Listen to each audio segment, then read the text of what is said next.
Hello everyone, myself Shailesh Rane and I welcome you all on behalf of Saraswat International Academy. Students, today we will learn chapter number 11, that is data types, operators and expression in C language. In the previous chapter, we saw some simple C program. We also learned about the character set and token of C language. One of the token discussed was identifier. We make use of identifier in all C program. Suppose in our program we have defined an identifier named date that is capable of storing value of date. What do you think? Is the value that can be stored in it? Can we assign it value 12.15? So the answer is no. The correct value would be 12 or 13 or any valid positive 2 digit whole number between 1 and 31 because date है तो उसमें 1 से लेकर 31 का ही कोई एक date हम लोग डाल सकते हैं. 12.50 is not allowed. Okay student, so this example suggests that not only the identifier but the value stored in it are also important. So C language uses certain keywords to identify the type of value that can be stored in an identifier. These keywords associate a data with its type and hence are known as a data type. In this chapter, we will discuss in detail different data type available in C. So let's start it student. First of all, before starting this, what is data type? Data type, it means what? The type of value that can be assigned to an import identifier is known as its data type. यानी student जब भी हम लोग कोई भी value उस identifier को assign करते हैं, जैसे कि a इक्वल टू 5, पर a इक्वल टू 5 ये कौन सी वैल्यू है? तो इंटीजर वैल्यू है, तो हम लोग उसके आगे लिखते हैं इंट. तो इंट a इक्वल टू 5, इसको हम लोग बोलेंगे द टाइप ऑफ वैल्यू. ये कौन सी वैल्यू? तो इंटीजर वैल्यू, उसको हम लोग बोलते हैं डेटा टाइप. उसको आइडेंटिफाई करने के लिए हमें डेटा टाइप चाहिए होता है. तो if an identifier date has been assign a value 12, then we would say that data type of date is integer. Similarly, if an identifier amount has value 99.50, then we would say that data type of amount is real. Right student? यानी अगर 99.50 है तो हम लोग वहाँ पे integer value नहीं बोल सकते, उसको डेसिमल वैल्यू बोलना होगा. तो उसके लिए हम लोग को जो डेटा टाइप है वो कौन सा यूज कर सकते हैं यहाँ पे? तो फ्लोट या double. C language uses set of keywords to relate a data with its value.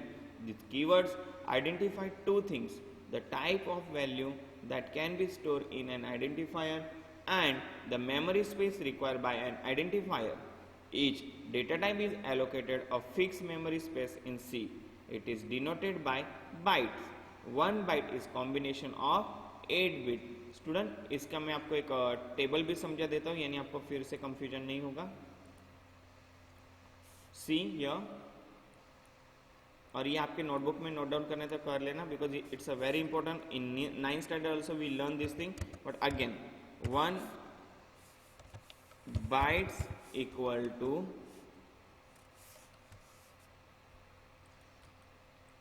1 bytes equal to 8 bits. Sorry, 8 bits. Right. After that, 1 kilobyte equal to 1024 bytes. 1 MB equal to 1024 KBs. 1 GB equal to 1024 MBs. And 1 TB is equal to 1024 GB. Okay student, तो ये आपको 9th standard में पढ़ाया गया था. एक बार फिर से आप ये चीज़ याद कर लो बिकॉज ये अभी हमें आगे यूज होने वाला है. तो let's start it. After that, basic data type of C. C language support basic data type called integer, decimal and character. This data type are represented using keyword. Student, अभी हम लोग को ये क्वेश्चन आता है कि एमसीक्यू में C program के अंदर कौन से कीवर्ड यूज होते हैं. तो उसका keywords are integer, float and character respectively. We also have one more primitive data type known as void. An identifier is associated with its data type by using the syntax data type identifier, that is 1, identifier 2, identifier 3. The contents written in square bracket for the given syntax are optional. So let us now have a look of each of these basic data type one by one. So first of all, what is integer, student? In the previous topic we mentioned that identifier date can be assigned a value 12. Here 12 is an integer value. An integer is a positive or negative whole number with no fractional part. यानी आप चाहे negative number लिखो student या positive number लिखो, उसको हम लोग integer value बोल सकते हैं, बट उसमें फ्रैक्शनल पार्ट नहीं होगा. जैसे कि उन्होंने एग्जांपल दिया है कि -99 is acceptable, 12 acceptable, -10 acceptable, 900 acceptable, 30,000 also acceptable. So to declare a variable of integer type we use this syntax. जैसे कि इंटीजर a1, इंटीजर a2, ऐसे हम लोग कोई भी चीज डिक्लेयर कर सकते हैं. तो इसका एक एग्जांपल भी दिया है यहाँ पे. Such a statement in C is called declaration statement. Some example of declaration statement are integer roll number, integer date, comma month, comma year. So the first statement declare an identifier with a name roll number capable of storing an integer value. The second statement declare 3 identifiers date, month and year, each capable of storing integer value, right? So in ANSI C data type, it uses 4 bytes of memory space. It has range of -2147483648 +214748364111. Student ये number है कि याद रखना, ये NCC में जो range बोलते हैं वो ये रेंज तक ही हम लोग इसमें वर्क कर सकते हैं. ये नंबर को याद रखना है, एमसीक्यू में पूछा जाता है. All the variable defined till now are sign, that is they are capable of storing both positive as well as negative value. यानी ये नंबर तक हम लोग इसको एक्सेप्ट कर सकते हैं. In many situation we may not require a negative value at all, but बहुत बार ऐसी बहुत सी सिचुएशन है कि जिसमें हम लोग नेगेटिव वैल्यू तो एक्सेप्ट नहीं करते. So none of the variable declare by us can have negative value. It is possible to allocate only positive value in C language. For this purpose, we use keyword unsigned. The example now can be modified to unsigned integer roll number, unsigned integer date, month, year. So these statements indicate that roll number, date, month and year are identifier of type integer and are capable of storing only positive value. यानी unsigned लिखने के बाद ये student negative value accept करेगा ही नहीं, ये सिर्फ positive value accept करेगा. बट हम लोग इंटीजर लिख के देखो यहाँ पे बताया भी गया है, इंटीजर है तो नेगेटिव पॉजिटिव दोनों एक्सेप्ट करते हैं. बट अनसाइन लिखने के बाद ये 0 से लेके 429496729 तक वैल्यू एक्सेप्ट कर सकता है, but only positive value. So in table 11.1 the value of range depend on the number of bytes use. So for sign integer the value of range is calculated at -2 raised to n-1 to +2 raised to n-1 Here n refers to number of bits required. Similarly, for unsigned integer, the range is calculated at 0 to 2 raised to n-1. Student अभी यहाँ पे हम लोग जो theoretical part है वो programming के through समझेंगे तो आपको ज़्यादा इजी लगेगा, बिकॉज आप प्रोग्राम थियरी पढ़ने जाओगे तो ये आपको बहुत ज़्यादा टफ लगेगा. तो मैं आपको 1 बाय 1 प्रोग्राम भी एक्सप्लेन करता हूँ. जो प्रोग्राम मुझे लगे कि प्रैक्टिकली एक्सप्लेन करना जरूरी है वो मैं प्रैक्टिकली बताऊंगा. जो प्रोग्राम हम लोग डायरेक्टली यहाँ से समझ सकते हो यहीं से हम लोग समझ लेंगे. तो सबसे पहला यहाँ पे जो प्रोग्राम है स्टूडेंट की program illustrating use of integer data type, ये सेम प्रोग्राम आपके इसमें प्रैक्टिकल 1 पेज नंबर 325 दर्पण में पेज नंबर 325 फिगर नंबर 11.1 आप देख सकते हो. तो hash include studio.h integer main, यहाँ पे मार्क्स लिखे हैं -10 और एक वैल्यू है अनसाइन इंटीजर डेट जिसमें लिखा है 30. लॉन्ग इंट पॉपुलेशन लिखा है, एक नंबर है 4294967422950, राइट. तो print f mark %d mark, print f date %u date. अभी यहाँ पे %u लिखने का मतलब स्टूडेंट ये अनसाइन इंटीजर था इसलिए %u. और print F population %LD because ये लॉन्ग नंबर है इसीलिए इसको लॉन्ग इंट लिखा है, बिकॉज इसकी जो वैल्यू वो काफ़ी बड़ी है इसीलिए LD लिखा है वहाँ पे, ठीक है. तो let us now see that what each of line in figure 11.1 mean. इन्होंने फिर से वही चीज़ एक्सप्लेन की है। तो जैसे हम लोग ने यहाँ पे ये चीज़ प्रिंटफ की तो ये तीनों के तीनों वैल्यू यहाँ से डिस्प्ले हो गए। ओके स्टूडेंट, उसके बाद हम लोग देखते हैं रियल नंबर। रियल नंबर को हम लोग डेसिमल नंबर भी बोलते हैं। अब इसका प्रोग्राम समझते हैं तो हम लोग को इजीली समझ में भी आएगा। ये रहा आपका programme.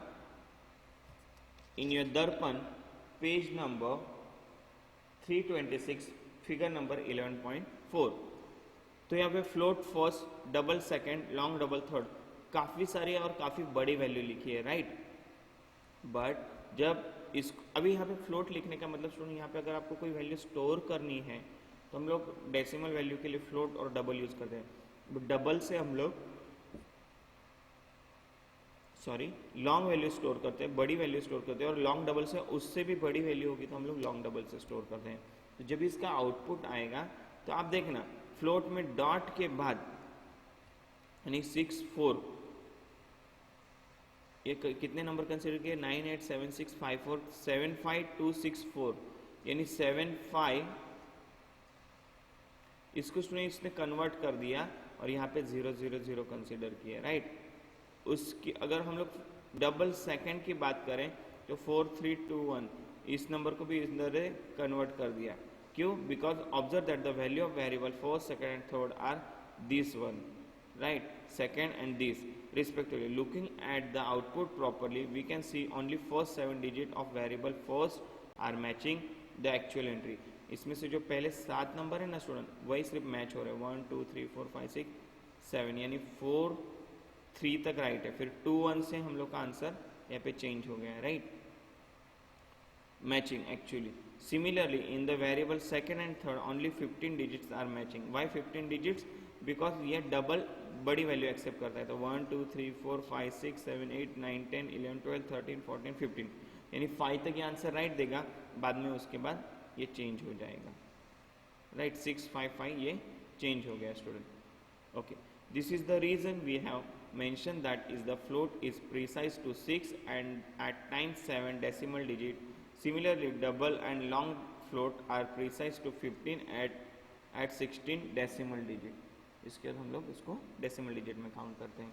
So floating point number when used at a time lead to loss of precision, we may not get an exact result as expected. So hence to get a better accuracy of result it is advisable to use higher precision, मतलब percentage L F यानी long float, long double use यूज करेंगे तो इसमें accurate result मिलने के chances हैं। पर इतना भी बड़ा नंबर नहीं कि जिसका आपको कैलकुलेशन ही नहीं मिले और आपको पता भी ना हो, right student. So the benefit of using float value is that it can represent much broader range of value compare to integer. Now your next topic is character. So character से relevant हम लोग next practical देखेंगे in your Darpan page number 327।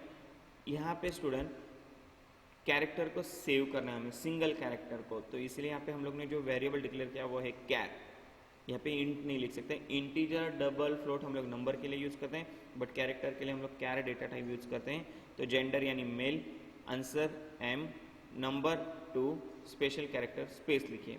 तो the character store in gender is gender, the character store in answer is, हाँ यहाँ पे भी देखना, तो यहाँ पे परसेंटेज सी लिखा है, राइट। इनका जो आंसर आएगा वो परसेंट सी में आना चाहिए। तो आप यहाँ पे देखना the character store in gender is M and its ASCII value, ASCII value यानी मैं आपको यहाँ पे बताता हूँ, कैपिटल ए होगा तो उसकी वैल्यू स्टार्ट होती है 65 से, उसी तरह बी, राइट। तो अगर इसको अगर मैं सपोज जेड तक लिखूँ, सॉरी बी जनरेट नहीं हो रहा है, C D E F G H I J K L M N O P Q R S T U V W X Y Z. Okay, यहाँ से ये स्टार्ट होगा और ये एंड होगा यहाँ पे 66। ओके, तो इसमें z की जो वैल्यू है स्मॉल z वो है 90। ओके स्टूडेंट, अब यहाँ पे देखना स्मॉल, हाँ और यहाँ पे और एक चीज़ स्मॉल M109 109 अब यहाँ पे देखना स्टूडेंट,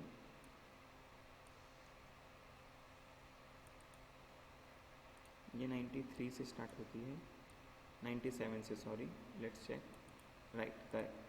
तो स्टूडेंट यहाँ पे है स्मॉल लेटर के लिए ये ASCII वैल्यू है, ये लेटर, ये आपके नोटबुक में नोट डाउन करना है आपको अभी, ASCII वैल्यू, ओके। और यही सेम चीज़ यहाँ पे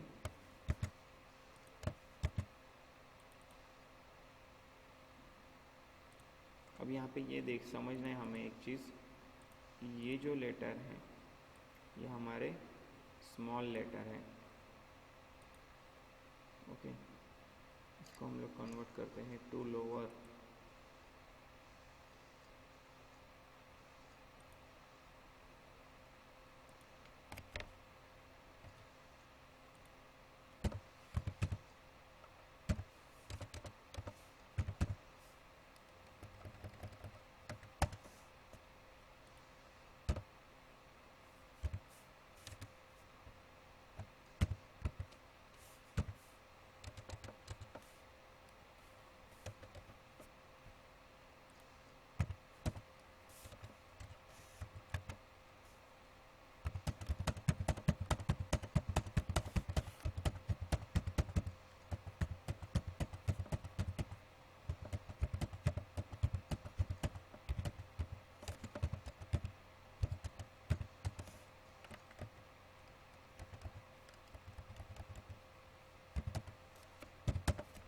ओके स्टूडेंट, ये आपके बुक में नोट डाउन कर लेना, बिकॉज ये MCQ में पूछा जाता है। अगर कैपिटल लेटर A से लेकर Z तक उसकी ASCII वैल्यू 65 से लेकर 90 तक है, और small letter A to Z की वैल्यू ASCII वैल्यू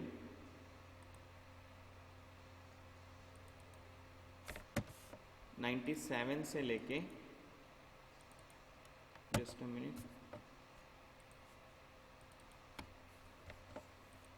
97 से लेके 122 तक है, okay. Now you can see your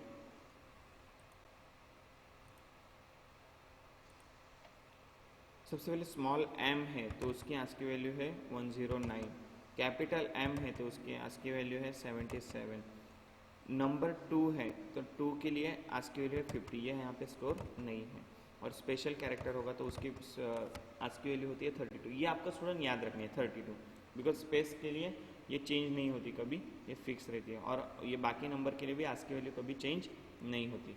so note the difference in ASCII values of small m and capital M, right, हम लोग ने देख लिया।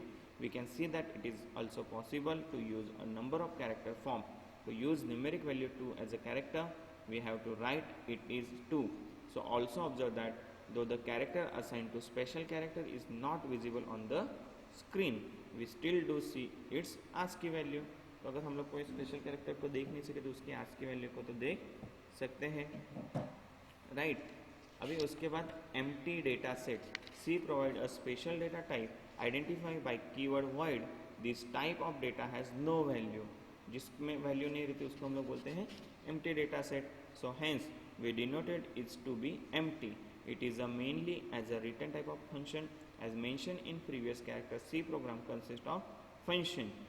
Function in C may return a value. If we don't want the function to return a value, then we can prefix it with void. Student इसका मैं programme के through आपको समझाता हूँ तो आपको ये थ्योरी पार्ट इजीली समझ में भी आएगा, ओके। अभी आप सबसे पहले यहाँ पे जो ऑपरेटर दिए हैं तो ये ऑपरेटर के टाइप पहले याद रखना, फिर प्रोग्राम भी देखेंगे। Arithmetic operator, assignment operator, relational operator, increment and decrement operator, conditional operator, logical operator, bitwise operator and special operator. अभी इसमें से सबसे पहले एरिथमेटिक ऑपरेटर में कौन कौन से ऑपरेटर आते हैं, तो plus, minus, multiply, divide, modulus. उसके बाद उसका प्रोग्राम भी इधर दिया है इन लोगों ने। अगर अरिथमेटिक ऑपरेटर हम लोग यूज़ करें तो प्रोग्राम कैसे बना सकते हैं, तो इसमें प्लस माइनस डिवाइड मल्टीप्लाई कर सकते हैं, जो अरिथमेटिक ऑपरेटर का यूज़ करके बनता है। राइट स्टूडेंट, देखो यहाँ पे क्या किया है, तो मेन मेथड के अंदर एक होल नंबर नाम का एक इंटीजर लिया और होल नंबर और टोटल कॉस्ट में 650, क्वांटिटी में 24 एंड पोस्ट आइटम, ये ऐसे टोटल कितने वेरिएबल डिक्लेयर किए 1 2 3 4 और cost item is equal to, यहाँ पे ये लोग स्टूडेंट इंटीजर लिखना भूल गए हैं, आपको इंटीजर लिखना है। तो cost item is equal to total cost divide by quantity, तो 650 डिवाइड बाई 24, तो जो आंसर आएगा वो कॉस्ट आइटम में आएगा आपका। ओके, उसके बाद नेक्स्ट है रियल अरिथमेटिक। रियल अरिथमेटिक में इसमें आंसर जो आएगा आपका उसमें डॉट पॉइंट भी आएंगे, बिकॉज यहाँ पे हम लोग ने इंटीजर लिया था इसलिए इसका आंसर 27 आया इंटीजर होने की वजह से। बट अगर हम लोग फ्लोट लेते हैं, ये सेम चीज़ अगर आपके बुक में देखना है तो page number, just a minute I will tell you the page number 337 student, और उसमें आपको देखना है प्रैक्टिकल नंबर 5। राइट, तो 650 को 24 से डिवाइड किया तो रियल वैल्यू आने के लिए स्टूडेंट आपको फ्लोट लिखना यहाँ पे ज़रूरी है। टाइप डेफ फ्लोट लिखा ना यहाँ पे इसके लिए। ओके, जर्नी कि आप इसको इसी तरीके से डिक्लेयर करो, आप डायरेक्ट यहाँ पे भी फ्लोट लिखोगे तो भी ये वर्क करेगा। उसके बाद नेक्स्ट आता है mix mode arithmetic. Mix mode arithmetic यानी in this mode arithmetic we are able to use integer as well as float, यानी इंटीजर वैल्यू भी यहाँ पे वर्क होगी और डेसिमल वैल्यू भी वर्क होगी, इसको बोलते हैं mix mode arithmetic. Okay, next is our assignment operator. Assignment operator में कौन कौन से ऑपरेटर आते हैं, तो equal to, not equal to, greater than, less than, greater than equal to और less than equal to. Okay, तो इससे रिलेवेंट एक, और उसी के बाद इसका जो प्रोग्राम है ये हम लोग ने ऑलरेडी देखा है और इसको प्रैक्टिकली, और नेक्स्ट प्रोग्राम जब भी व्हाइल और डू व्हाइल का आएगा तब इसका ज़्यादातर यूज है, उसमें हम लोग समझ भी लेंगे। राइट, उसके बाद जो नेक्स्ट टॉपिक है स्टूडेंट वो है increment decrement operator. Increment decrement operator यानी क्या, तो वैल्यू प्लस प्लस से एक से बढ़ती है, माइनस माइनस से एक से कम होती है। बट इंक्रीमेंट डिक्रीमेंट में दो टाइप आते हैं, post increment, pre increment, post decrement, pre decrement. Right, इसका ये ऑपरेटर याद रखना, इसको मैं प्रैक्टिकली भी आपको समझाऊंगा, प्लस प्लस और माइनस माइनस साथ में लिखते हैं। राइट, अगर मान लो कि यहाँ पे फर्स्ट वैल्यू है 15, सेकंड है 20, तो अगर मैं लिखता हूँ result first plus second plus plus, यानी फर्स्ट की वैल्यू है 15 प्लस सेकंड की वैल्यू 20, तो first plus 20 second plus plus लिखने की वजह से उसकी वैल्यू हो जाएगी 21, तो 15 प्लस 21, तो उसका आंसर आएगा आपका 36। ओके, बट यहाँ पे अभी एक समझने जैसी चीज़ यही है स्टूडेंट, अगर मान लो कि ये सेकंड प्लस प्लस आप लिखते हो तो ये कंपाइलर में इसकी वैल्यू 21 तो हो जाएगी, बट रन करोगे तो इसका आंसर आएगा आपका 35, 36 नहीं आएगा। बट वही चीज़ अगर आप प्लस प्लस को पहले लिखते हो तो एक पहले इंक्रीमेंट होता है फिर ओरिजिनल वैल्यू में दे, तो इसका आंसर आपका 36 आएगा। यही इन्होंने यहाँ पे समझाया है। देखो here the value of result will be 35 and not 36, जबकि प्लस प्लस से एक से वैल्यू बढ़ती है, तो 21 प्लस 15 करेंगे तो 36 आना चाहिए, बट कंपाइल टाइम में ये इसको 35 कंसिडर करता है। चलो ये प्रोग्राम आपको मैं प्रैक्टिकली समझाता हूँ। ओके, हमें क्या करना है, तो यहाँ पे मैं 3 वैल्यू डिक्लेयर करता हूँ, integer first comma second comma result. Okay student, अब यहाँ पे मैं लिखता हूँ result equal to first plus second plus plus, है ना। अभी इसका आंसर क्या आएगा, तो print F the result is percentage d comma result. Okay student, और यहाँ पे रिटर्न 0, इसको रन करते हैं और यहाँ पे वैल्यू भी असाइन करते हैं। सबसे पहले यहाँ पे वैल्यू असाइन नहीं की हम लोग ने, फर्स्ट इज इक्वल टू 15 और सेकेंड इज इक्वल टू 20। अब पहले तो आंसर इसका 20 आना चाहिए अभी, तो चेक करते हैं आंसर 20 आता है या नहीं। तो F5, तो देखना स्टूडेंट आंसर आया इसका 15 प्लस 20 35, जबकि प्लस प्लस का एक उन्होंने इंक्रीमेंट नहीं किया। अभी यही अगर हम लोग बोलते हैं कि प्री इंक्रीमेंट, तो देखना यहाँ पे मैं प्लस प्लस करता हूँ इसको F5, तो इसका आंसर आएगा अभी 36, राइट। समझ में आया स्टूडेंट प्री इंक्रीमेंट और पोस्ट इंक्रीमेंट। पोस्ट इंक्रीमेंट में इंक्रीमेंट तो होगी पर वो दिखाई नहीं देगा आंसर, बट प्री इंक्रीमेंट में इंक्रीमेंट होगी और वो डिस्प्ले भी हो जाएगा। Next operator is conditional operator. Conditional operator में क्या होता है, कंडीशन चेक होती है और कंडीशन चेक होने के बाद या तो उसका रिजल्ट ट्रू आएगा या तो फॉल्स आएगा। यानी देखो फर्स्ट की वैल्यू है 100, सेकंड की है 50, हमें मिनिमम नंबर फाइंड आउट करना है, तो minimum equal to first less than equal to second. अभी 100 less than equal to second, ये ट्रू होगा या फॉल्स होगा स्टूडेंट? तो ये फॉल्स होगा। तो हमेशा फॉल्स की वैल्यू सेकंड टाइम लिखते हैं, फर्स्ट ट्रू की वैल्यू फर्स्ट टाइम, तो यहाँ पे सेकंड डिस्प्ले होगा, तो यहाँ पे मिनिमम नंबर आपको मिल जाएगा। चलिए ये एक प्रोग्राम प्रैक्टिकली देख लेते हैं। सबसे पहले हमें क्या करना है, ये तो डिक्लेयर तो करना ही है फर्स्ट सेकंड, और इसमें से हमें मिनिमम वैल्यू भी फाइंड आउट करनी है, राइट। तो यहाँ पे मैं लिखता हूँ मिनिमम, और यहाँ पे फर्स्ट की वैल्यू डिक्लेयर करता हूँ first equal to 50, second equal to 100, right. अब यहाँ पे मेरे को क्या चाहिए स्टूडेंट, मिनिमम फाइंड आउट करना है, तो ब्रैकेट के अंदर first less than equal to second, अगर ऐसा होगा तो question mark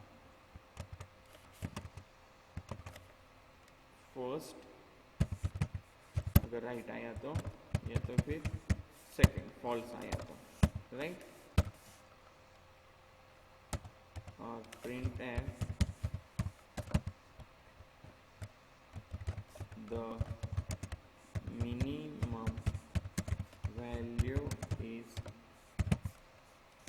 percentage d, comma करके यहाँ पे मिनिमम F5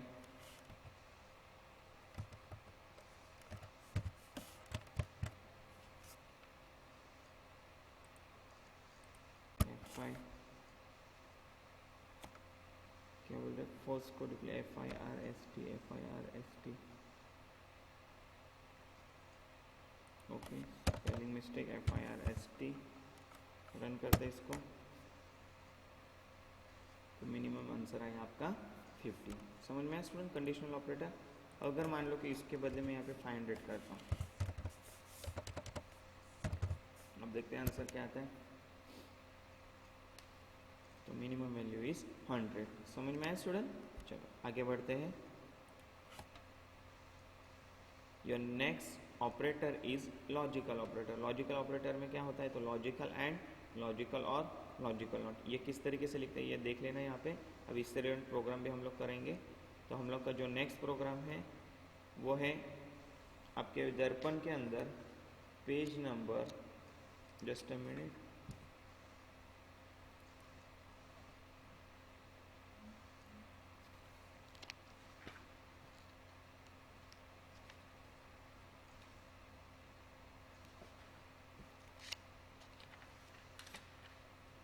स्टूडेंट आपके दर्पण में शायद ये प्रोग्राम नहीं दिया हुआ है, कोई बात नहीं, आप यहाँ से देख लेना। तो यहाँ पे हम लोग को क्या करना है, तो परसेंटेज डी है 55, अगर ये परसेंटेज 55 है, अगर 0 से ज़्यादा है और 100 से कम है तो ये लूप के अंदर आना है, अगर वो 70 से ज़्यादा है तो ए ग्रेड अचीव होगा, अगर वो 60 से ज़्यादा है 70 से कम है तो बी ग्रेड अचीव होगा, अगर वो 35 से ज़्यादा 60 से कम है तो सी ग्रेड अचीव होगा, और अगर वो 35 से कम है तो वो एफ ग्रेड अचीव होगा, राइट। तो सिंपल इन्होंने ये समझाया है यूजिंग लॉजिकल ऑपरेटर, यहाँ पे लॉजिकल एंड यूज़ किया है, राइट।